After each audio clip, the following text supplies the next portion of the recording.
1절로 5절입니다.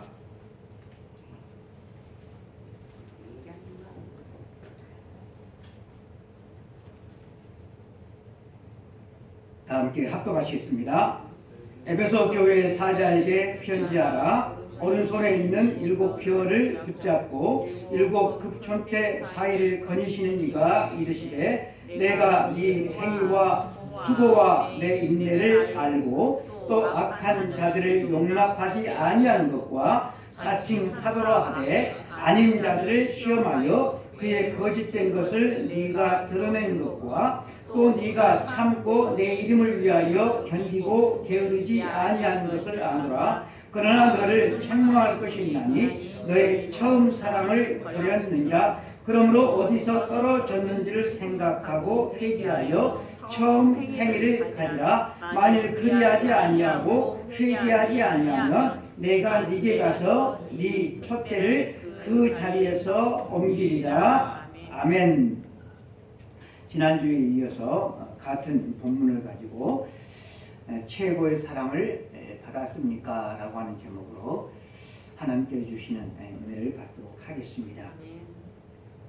지난주에 이 본문을 가지고 말씀을 전하면서 세 가지 질문을 시작하면서 설교를 했습니다.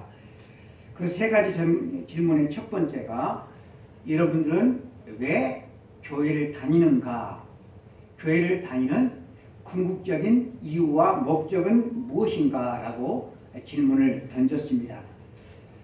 교회를 다니는 목적이 과연 무엇인가? 어느 교회에 40일 특별 새벽기도 그 현수막에 걸린 문구를 제가 여러분들에게 말씀을 드렸어요.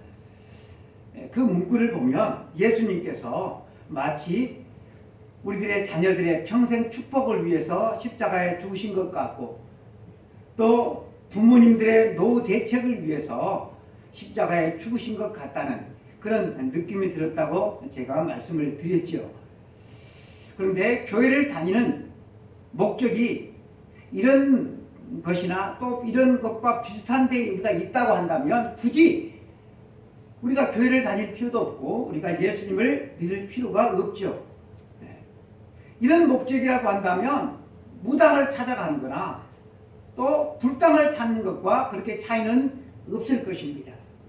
두 번째 질문을 제가 했는데 여러분들에게 믿음은 무엇인가 질문을 던졌습니다.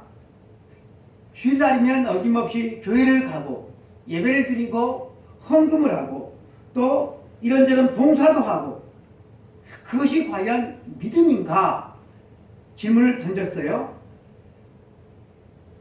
각자의 믿음, 참된 믿음의 여부는 그 사람이 얼마나 종교 행위를 많이 하고 열심히 한가, 여기에 그 사람의 믿음의 참됨이 그 진위가 결정되어지는 것이 아니고 그 사람이 믿는 신앙의 대상이 무엇인가에 따라서 신앙의 진위, 믿음의 진위가 결정된다고 말씀을 드렸어요. 아무리 내 종교적인 열심이 대단하다고 할지라도 믿음의 대상이 잘못되면 그것은 참된 신앙도 믿음도 아니다라고 했어요. 그리고 마지막 세 번째 질문은 예수님을 믿고 따른다라고 하는 것은 이전과는 달라진 전혀 새로운 삶을 살아가는 것을 의미하는데 그렇다고 한다면 내가 예수 그리스도를 믿은 지 나의 삶은 과연 얼마나 새로워졌는가, 달라졌는가? 만약 내 삶이 새로워지지 않고 달라지지 않았다고 한다면 과연 그 이유는 무엇인가? 라고 여러분들에게 질문을 던졌습니다. 우리가 읽은 이 요한계시록 2장 1절부터 시작되는 이 본문은 에베소 교회에 보낸 사도 요한의 편지입니다. 에베소라고 하는 이 지역은 오늘날로 말미암면 그 터키, 옛날 이제 국가명이 터키고 지금은 이제 튀르키예인데 이 튀르키예에 있는 그런 지명이에요.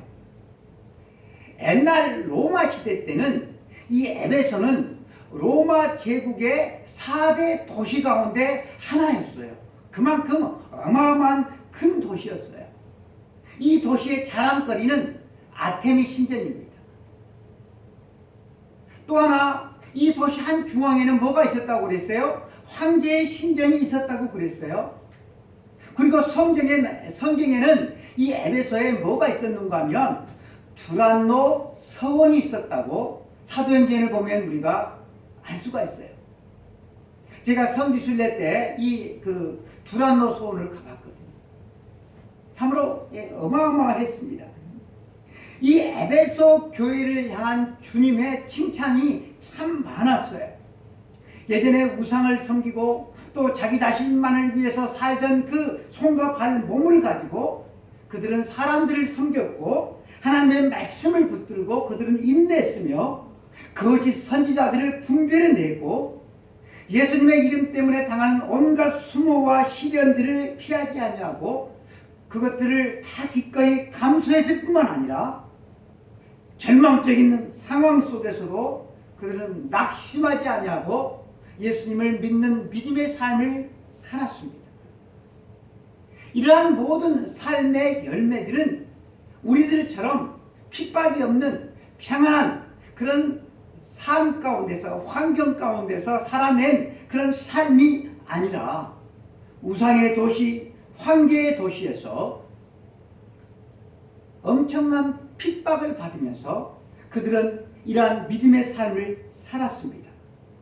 그런데 이 교회에 주님께서 책망을 하나 하셨는데 그 책망이 뭐죠? 그들은 첫사랑을 버렸다는 것이었습니다. 여러분, 이 첫사랑은 남녀간에, 연인간에 그런 애틋한 누구나 한 번쯤 있을 법한 그런 첫사랑, 그 첫사랑을 뜻하는 말이 아니라 주님께서 주신, 하나님께서 주신 최고의 사랑, 궁극적인 사랑, 아들을 보내주셔서 구원해 주신 그 최고의 사랑을 말하는 것입니다. 이 사랑 때문에 그들은 그 절망적인 상황 속에서 우상의 도시에서 믿음을 가지고 낙심하지 아니하고 이전과는 새로운 삶을 살아갈 수가 있었는데, 그런데 그 삶의 원동력이 되었던 그 첫사랑을 잃어버렸다. 최고의 사랑을 그들이 잃어버렸다. 그들의 그러한 삶의 모습을 주님은 책망하셨다. 이 책망이라고 하는 이 단어는 나는 너희들이 그렇게 살아가는 것을 도저히 용납할 수 없다, 인정할 수 없다, 받아들일 수 없다 라는 의미라고 말씀을 드렸습니다. 바울이 고린도 교회에 보내는 편지인 이 고린도 전서 후서가 있는데, 고린도 전서 2장 1절에서 바울은 이렇게 기록을 하고 있어요. 형제들아, 내가 너희에게 나아가 하나님의 증거를 전할 때 말과 지혜의 아름다운 것으로 아니하였나니, 말과 지혜의 아름다운 것으로 복음을 증거하지 않았다. 신약성경이 몇 권이죠? 39, 27, 27권입니다. 이 27권 가운데 사도 바울이 11권을 썼어요. 그러니까 거의 절반을 쓴 것이죠. 사도 바울의 문장이 얼마나 수려하고 그의 논리가 얼마나 탁월한지 이 바울을 가리켜서 문장의 귀재라고 그렇게 말을 합니다. 그런데 바울이 뭐라고 얘기를 합니까? 내가 예수 그리스도의 복음을 전하고 내가 예수 그리스도의 복음을 내가 글로 쓸 때 뭐 하지 않았다고요? 미사 여부를 하나도 쓰지 않았다. 내 문장력을 하나도 뽐내려고 한 적이 없다라고 하는 것입니다. 그러면서 나는 예수 그리스도와 예수 그리스도의 십자가 외에는 다른 것은 알지 않기로 결심했다, 작정했다라고 하는 거예요. 수많은 사람들에게 복음을 전했고 사도 바울은 수많은 글을 썼는데 그 핵심이 뭔가 하면 예수 그리스도와 예수 그리스도의 십자가뿐이다라고 하는 거예요. 왜 그렇습니까? 복음의 핵심이 바로 예수님과 예수님의 십자가이기 때문에 그렇습니다. 로마서 6장 23절에 죄의 싹은 사망이요 하나님의 은사는 그리스도 예수 우리 주 안에 있는 영생이니라라고 말씀을 하고 있어요. 하나님 앞에서 죄인된 우리는 다 어둠의 자식들이에요. 멸망받을 그런 사람들이에요. 지옥에 골백 번 들어가도 쌀 그런 죄인들이다라고 하는 거예요. 그런데 예수 그리스도의 십자가가 그런 죄인인 우리에게 뭘 주었습니까? 영원한 생명을 주었고 영원한 하나님의 자녀의 권세를 주었고 영원한 구원을 주었다라고 하는 거예요. 믿습니까? 아멘. 아멘. 그게 해보세요. 아멘. 아멘. 교회가 너무 따뜻해서 이렇게 좋은 것 같아요. 어떻게 예수 그리스도의 십자가가 이 어마어마한 역할을 여러분 할 수가 있습니까? 성경은 예수님을 6월절의 어린 양이라고 말을 합니다. 6월절의 어린 양은 여러분 무엇이겠습니까? 여러분 알고 있죠? 이스라엘 백성들이 이 이집트 애굽에서 종살이를 할 때 하나님께서 그들을 이제 구원해 주시잖아요. 그래서 10가지 재앙을 하나님께서 펼치는데 그 마지막 재앙, 이 장자의 재앙이잖아요. 하나님께서 10가지 재앙을 펼치기 앞서 너희들이 양을 잡아서 그 피를 문에 좌우 임방 설주 문틀이죠. 문틀 여기다 다 피를 발라라. 그러면 내가 그 피를 보고 넘어가겠다. 그래서 그 집 안에 있는 사람들은 어때요? 누가 되었든 그 집 안에 그 어떤 사람이 되었든 그 집 안에 있기만 하면 죽지 않는 은혜를 이스라엘 백성들이 입습니다. 그것이 6월절의 어린 양이에요. 그런데 예수님이 바로 6월절의 어린 양이 되신다라고 하는 거예요. 예수님이 6월절의 어린 양으로서 이스라엘 백성들을 구원하기 위해서 피를 흘려야 됐던 것처럼 예수님께서 그렇게 피를 흘리고 십자가에서 고난을 받고 죽으셨다라고 하는 것입니다. 사랑하는 성도 여러분, 왜 예수님은 수많은 세상에 그 종교 그 창시자들이 있는데 그 종교 창시자들처럼 그렇게 좀 고상하게 좀 품어 있게 마지막도 좀 그렇게 죽으시면 안 되겠나라고 하는 생각들을 이 사실을 모르는 사람들은 그렇게 해요. 왜 그렇게 끔찍하게 그렇게 죽어야만 했는가? 품이 있고 고상하게 죽으시면 안 됐는가? 여러분, 예수님은 그렇게 돌아가실 수가 없으셨죠. 예수님께서 돌아가시기 전에 예수님께서 쓰신 관이 있었어요. 로마 군병들이 가시로 관을 만들어서 그것이 마치 왕관처럼 예수님의 머리에다가 그냥 눌러서 씌웁니다.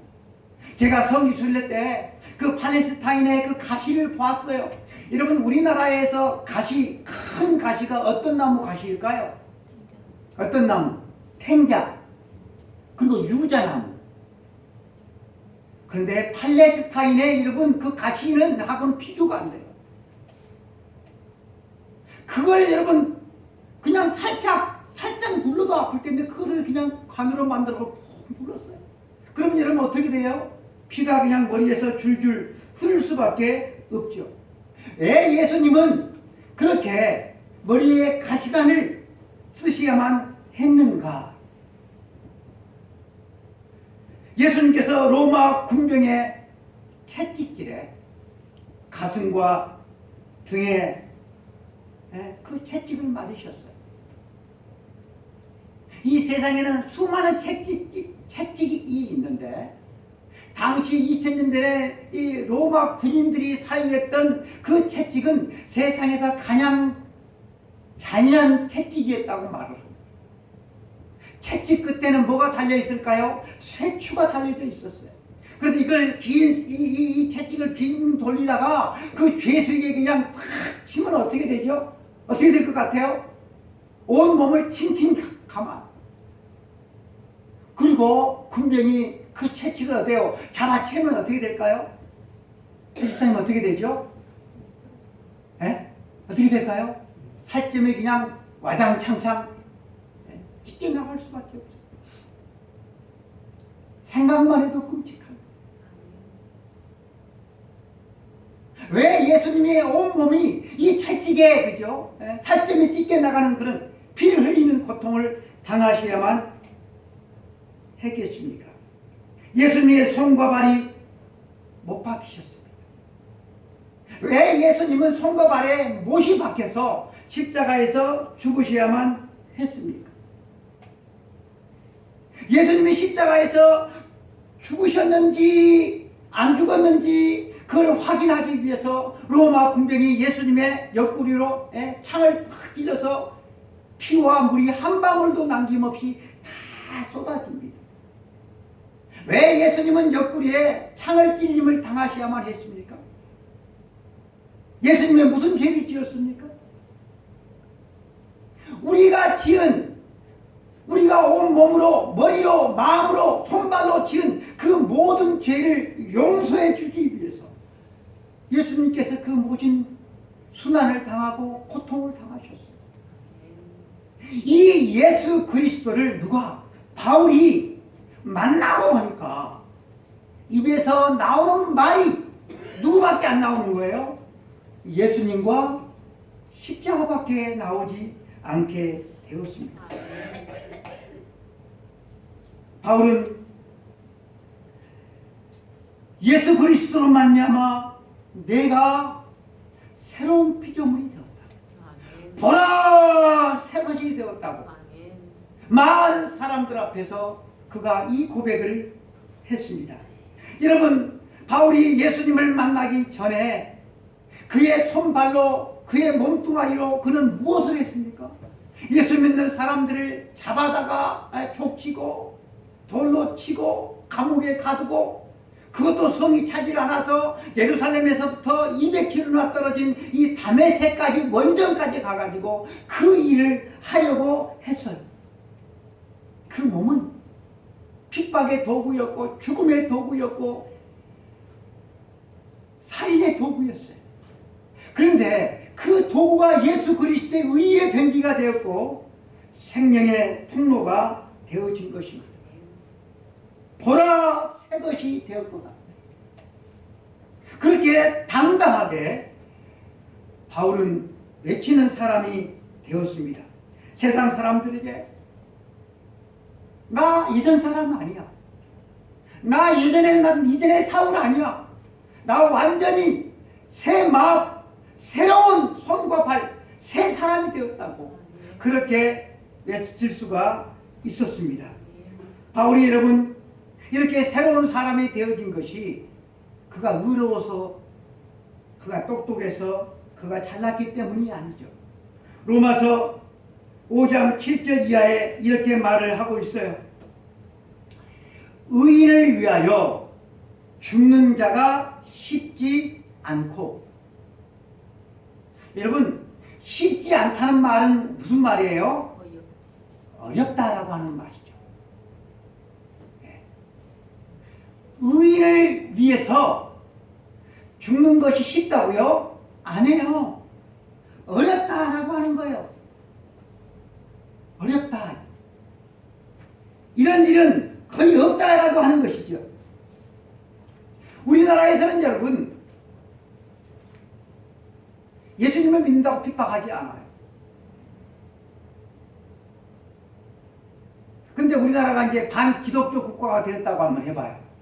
우리들의 이 시간 예배를 지금 드리고 있어요. 밖에 군인들이 총을 들고 우리 교회를 뺑 둘러섰어요. 한 사람도 도망가지 못하도록 뺑 둘러서 진을 치고 있어요.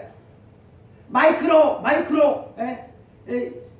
마이크가 스피커로 소리를 군인이 해요.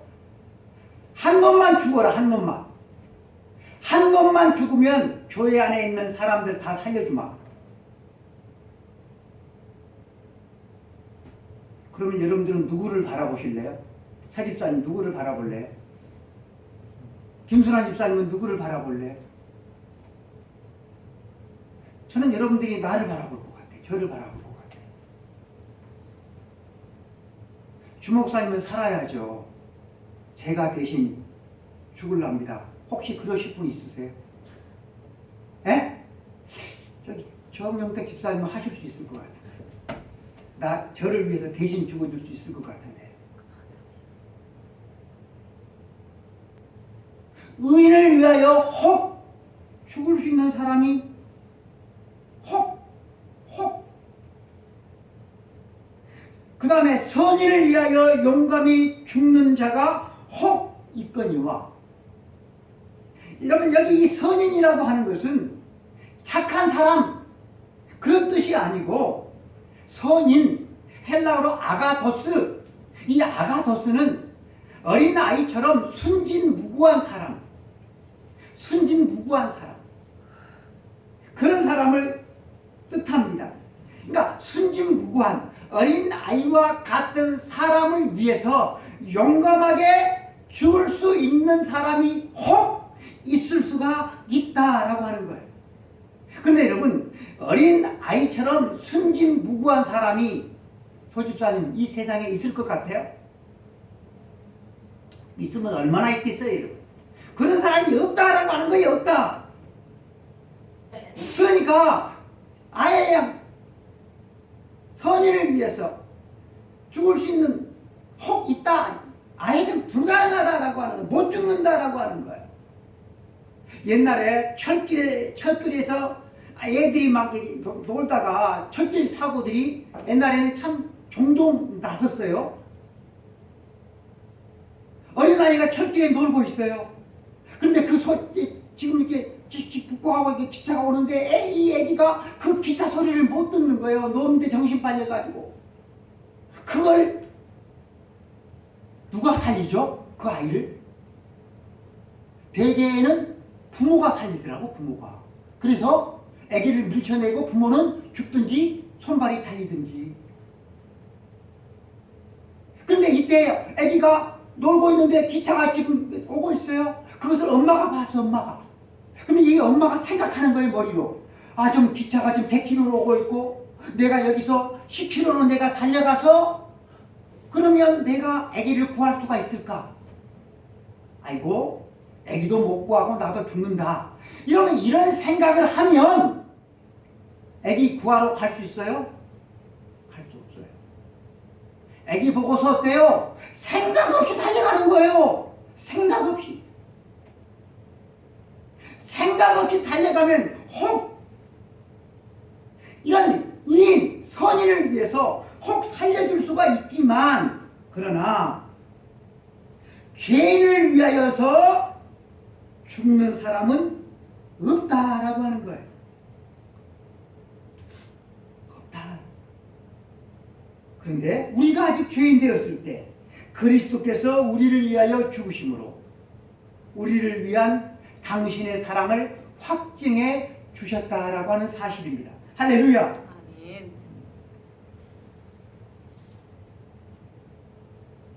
여러분들이 살고 있는 아파트의 그 가까이 이웃에 신문에서 떠들썩했던, 방송에서 떠들썩했던 정과 식범이 이사를 왔어요.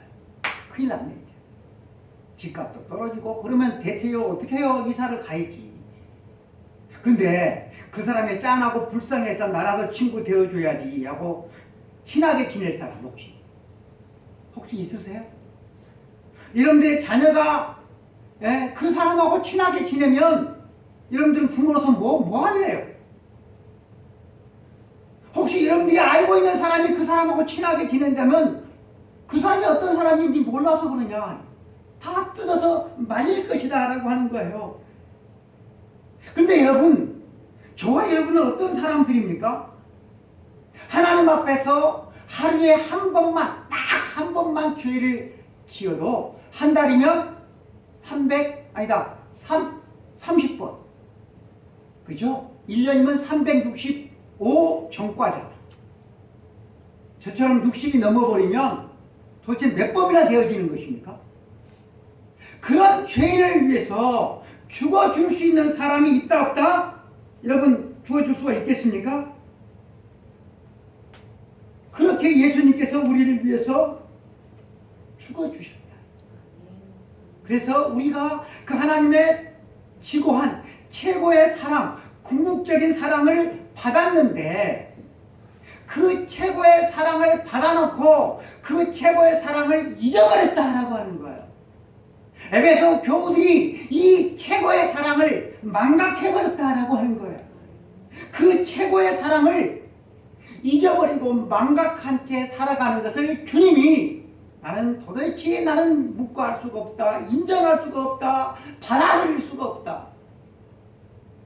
저와 여러분 최고의 사랑을 마음에 간직하고 여러분 늘 감사함으로 그렇게 신앙생활을 하고 있습니까? 5절 말씀에 그러므로 어디서 떨어졌는지를 생각하라. 생각해. 제가 화살을 가지고 시를 당겨서 저기 저 벽에 걸려있는 저 전자지대를 향해서 화살을 쐈는데 저기다 조준을 했는데 비껴버렸어요. 다른 데 갔어요. 그러면 여러분 뭐가 잘못된 거예요? 저 시기가 잘못된 거예요? 조집사님 뭐가 잘못된 거예요? 제가 잘못은 나한테 있는 거예요. 저 시기한테 여러분 있지 않아요.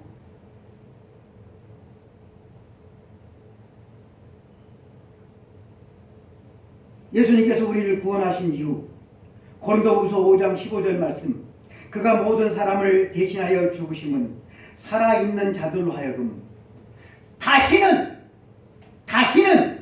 그들 자신을 위해서 살지 않고 오직 그들을 대신하여 죽었다가 다시 살아나신 이를 위하여 살게 하려 함이라. 다시는 니를 위해서 살지 말아라. 니를 위해서 사는 것은 관역을 빗나가는 것이다.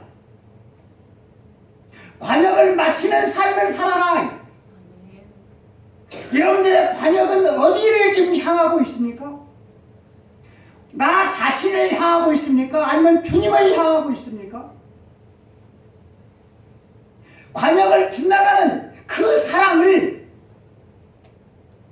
그 첫사랑을 이 에베소 교회 성도들이 잊어버렸다라고 하는 거예요.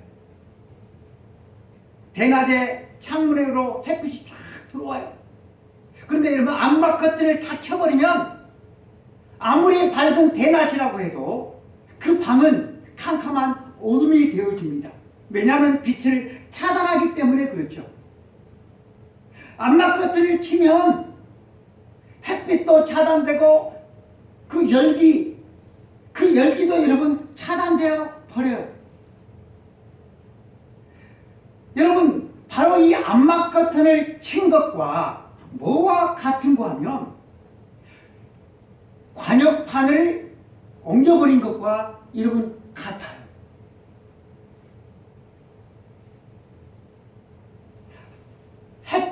햇빛이 내 삶 가운데 들어오지를 않아요. 하나님의 은혜와 하나님의 사랑과 그 십자가의 공로 이것이 내 삶 가운데 들어오지를 않아요. 은혜를 잊어버린 거예요. 신앙생활을 아무리 잘했던 사람도 이 에베소 교회처럼 그렇게 칭찬을 할 것들이 많아도 그 첫사랑을 잃어버리면 점점점 희마이가 메가이가 없어질 수밖에 없는 거예요. 주님은 이 에베소 교회 성도들을 향하여서 그 사랑을, 그 관역을 어디에서 떨어뜨렸는지 생각해보라 라고 말씀을 하시는 것입니다. 마태복음 6장 38절 이하에도 보면 예수님께서 생각해보라 라고 하는 말씀을 하시고 있습니다. 예수님은 이 땅에 오신 이유가 분명해요. 이 땅에서 우리가 잘 먹고 잘 살고 건강하게 오래 살고 그 목적이 아니라 우리를 구원해 주시기 위해서 예수님은 오셨는데, 사람들이 예수님께 몰려들면서 예수님에게 바랬던 그 모든 것들이 뭡니까? 무엇을 먹을까? 무엇을 마실까? 무엇을 입을까? 전부 다 이런 것들이었다라고 하는 거예요. 그러니까 예수님께서 얘들아, 너희들이 나를 추구하는 그 이유가 꼭 먹고 사는 문제여야 하겠니? 저 들에 있는 백합화를 한번 봐라. 저 꽃이 무슨 수고를 하냐? 무슨 길쌈을 하냐? 그럼에도 불구하고 솔로몬의 옷보다 훨씬 더 아름답지 않니? 저렇게 아궁이에 던져지는 들풀도 우리 하나님께서 입히신다면 하물며 너희일까 보냐? 이 믿음이 작은 것들아, 한번 좀 생각해보라. 들풀도 먹이시고 입히시는 하나님이 너희를 굶기겠냐? 너희를 헐벗게 하겠냐? 좀 생각 좀 해봐라.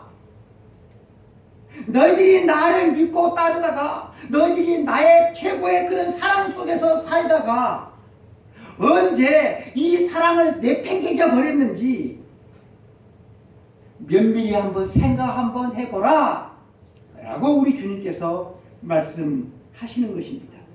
이스라엘 백성들이 하나님의 은혜로 400년에 걸쳐서 이집트에서 죄와 사망의 그 노예 생활을 하다가 해방되잖아요.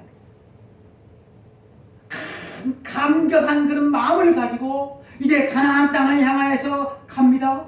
그러다가 그들이, 여러분, 언제 하나님을 등졌습니까? 언제 하나님을 등졌는지를 우리가 알면 우리 자신 또한 언제 우리가 하나님을 등지는지 하나님을 버리는지 우리가 알 수가 있어요. 이스라엘 백성들이 크게 생각해보면 두 가지 경우에 있어서 하나님을 등져요. 하나는 내 인생 속에서 뜻하지 않는 어려움, 시련, 위기를 만났을 때 그들은 하나님을 등집니다. 또 하나는 뭔가 하면 내 욕망에 사로잡힐 때예요. 오늘은 시간 때문에 처음 것만, 첫 번째 것만 가지고 말씀을 여러분들에게 전하려고 합니다. 이스라엘 백성들이 이제 마지막 10번째 재앙, 이 장제 죽음 재앙에서 벗어나서 할렐루야 하나님을 찬송하면서 그저 출애굽을 했어요. 그러다가 어디에 가로막힙니까? 새 집사님? 부모 집사님 어디에 가로막혀요? 홍해에 가로막히잖아요. 홍해. 여러분, 홍해는 폭이 32km예요. 32km. 앞에는 홍해, 뒤에는 세계 최고의 이집트의 군사가 쫓아오고 있어요. 이거는 완전히 동안에 든 쥐예요, 쥐. 꼼짝없이 이제 죽게 되었습니다. 이때 이스라엘 백성들이 하나님을 찾습니까? 조 집사님, 하나님을 찾나요? 출애굽기 14장 11절은 이 안에 이렇게 말씀을 하고 있어요. 그들이 또 모세에게 이르되 애굽에 매장지가 없어서 하나님이 우리를 이끌어내어서 이 광야에서 죽게 하느냐? 어찌하여 하나님이 우리를 애굽에서 이끌어내어서 우리에게 이같이 하느냐? 우리가 애굽에서 당신에게 이른 말이 이것이 아니냐? 이르기를 우리를 내버려 두랴. 우리가 애굽 사람을 섬길 것이라 하지 아니하더냐? 애굽 사람을 섬기는 것이 광야에서 죽는 것보다 낫겠노라. 홍해 앞에서 그들은 하나님이 없었어요.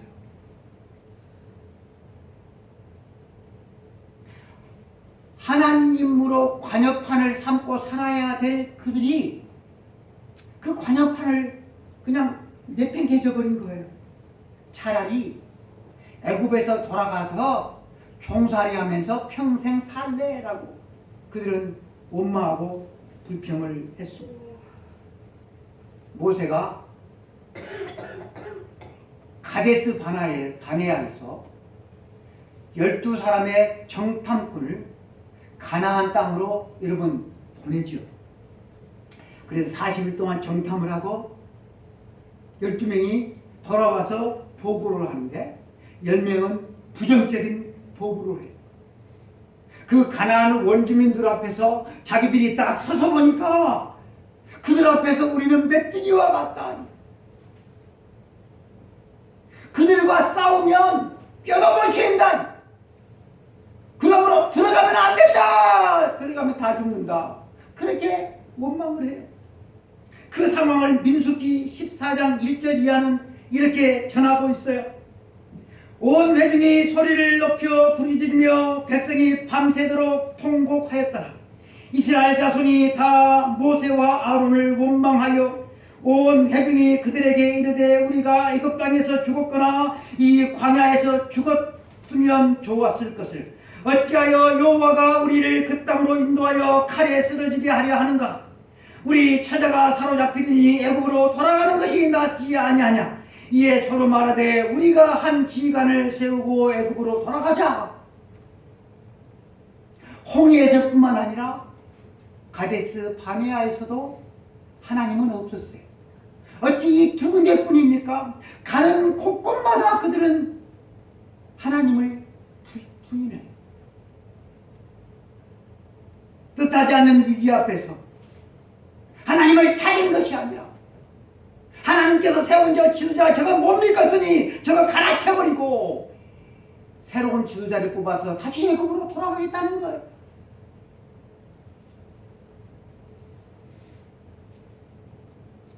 여러분, 왜 하나님께서 당신의 그 크신 은혜로 구원해 주셨는데 당신의 아들의 독생자의 피로 우리를 십자가에서 구원해 주셨는데 왜 우리의 삶 가운데서 어려움을 두시는 걸까요? 왜 장애물을 두시는 걸까요? 왜 삶을 살아갈 때 갑자기 막 폭탄들이 막 터지고 삶의 위기들이 여러분 우리의 삶 가운데서 여러분 일어나는 걸까요? 우리의 삶 속에서 장애물을 만나야지, 어려움을 만나야지, 위기를 만나야지. 그 장애물 속에서 누구를? 나와 함께 하시는 하나님을, 그 하나님의 놀라우신 은혜와 사랑과 능력을 내 삶으로 체험하고 확인할 수가 있기 때문에 그래요. 사랑하는 성도 여러분, 홍해를 건넜어요. 이스라엘 백성들이. 여러분들에게 좀 이렇게 막 감격이 옵니까? 에? 홍해를 건넜다는데 여러분들 감격이 좀 옵니까? 조 집사님 와요 안 와요? 나는 안 와요. 구모 집사님 와요? 안 와요. 왜요? 내가 경험하지 않았기 때문이죠. 내가 경험하지 않았기 때문에.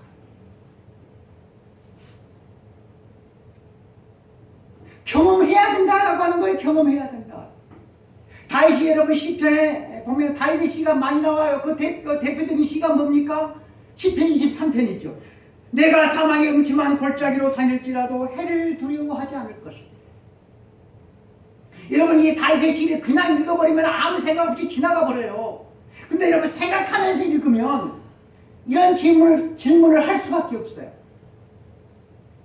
아니 사망의 음침한 골짜기를 왜 지나가게 하나님이 사랑하시면 삶의 평탄하게 잔잔해 삶의 그냥 은혜와 축복만 주시지 왜 삶 가운데서 음침한 골짜기를 지나가게 사랑한다면 그런 질문을 할 수밖에 없어요. 하나님은 병 주고 약 주시는 것 같아요. 사망의 음침한 골짜기로 다닐지라도 해를 두려워하지 않을 것은 주께서 나와 함께 하십니다.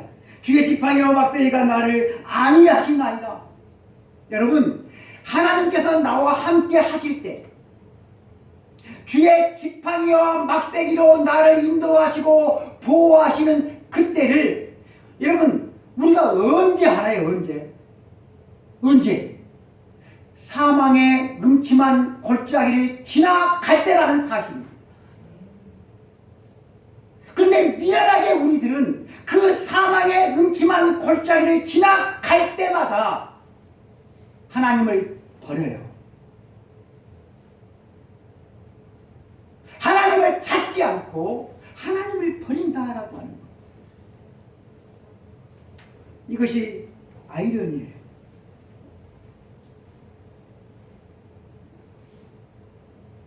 이스라엘 백성들은 홍해가 무섭고 애국 군대가 무섭지만 그 홍해를 가르는 그 능력을 언제 그들이 볼 거예요? 애국 군대를 그 홍해에다가 수장시키시는 그 하나님의 놀라운 능력을 여러분 언제 볼 거예요?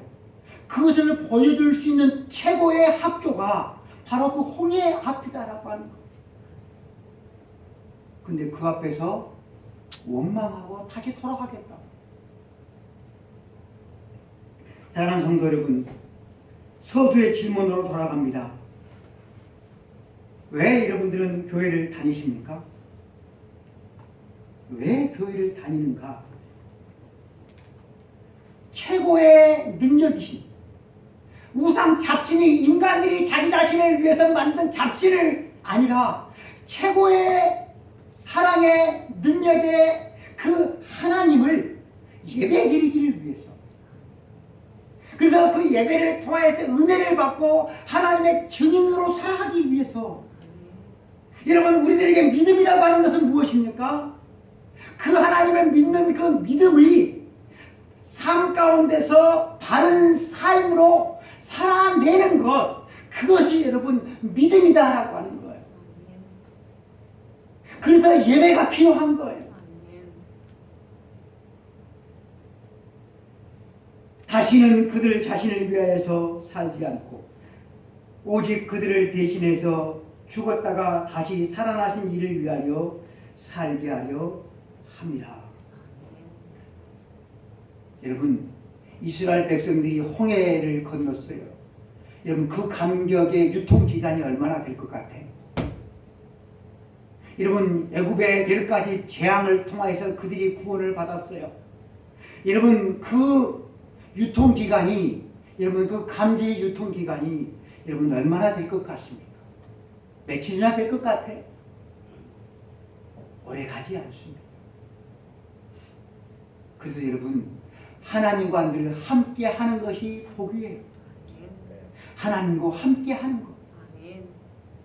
하나님과 함께 하는 훈련을 하고 연습을 하는 것이 예배이고 신앙생활이고 삶의 순종인 거예요.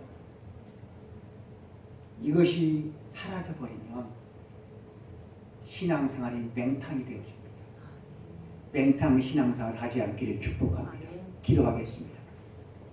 하나님 아버지, 감사합니다. 오늘도 주의 거룩한 백성들을 불러주시니 감사합니다.